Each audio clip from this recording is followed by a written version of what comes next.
ሁለተኛ አውጣና አሳየ ምኑን እሺ ሶስተኛስ ሶስተኛ ግርግዳውን እንትን በለው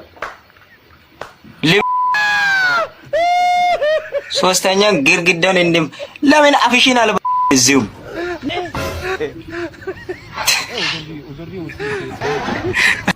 እሱ ምን እያለ ነበር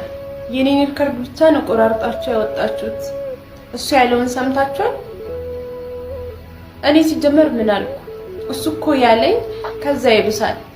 ሲቀጣኝ የነበረው ይለያል ሲጀመር የኔን ብቻ እየቆራረጣችሁ ታወጣላችሁ ለምን ለማንኛውም እንኳንም ባለኩ ባለጌ ያላችሁ የምትሳደቡ ሰዎች ሪከርዱን ወዲና ወዲ የምትበትኑ ሰዎች እሰይ እንኳንም አልኩ የሱ ለምን አታወጡትም እሱ ምን እያለኝ ነበር በየቀባይ ነበር እሱ ያለኝ ነገር አያስጠላም ስንት ነገር አለኝ ደባሪ ነገር ሲጀመር መልሼ እሱ ያለኝን ነገር ነው እኔ ሁለተኛ ቅጣቱ ላይ ያልኩት እንኳንም አልኩ እሱ ሲል ባለጌ ይባል ምን ይስል ባለጌ ነውረኝነታችሁ በጣም እየበዛ ነው አሁን ልጆች ላይ ኖራችሁ ይችላል አላገባችሁም ይሆናል ነገ ቤተሰብ ይኖራችኋል እርጅና ይመጣል ብዙ ነገር አለ ይሄ ደግሞ ብዙ አመት የሚቀመጥ ነው ለበቃ ማይጠፋ ነው እና እንደዚህ አይነት ቅድሌት በኢትዮጵያ ላይ ታሂታይ በጣም ደስ አይልም በተለይ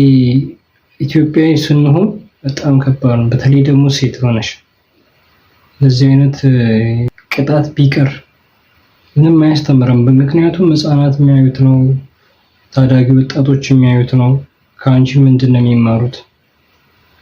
እና በጣም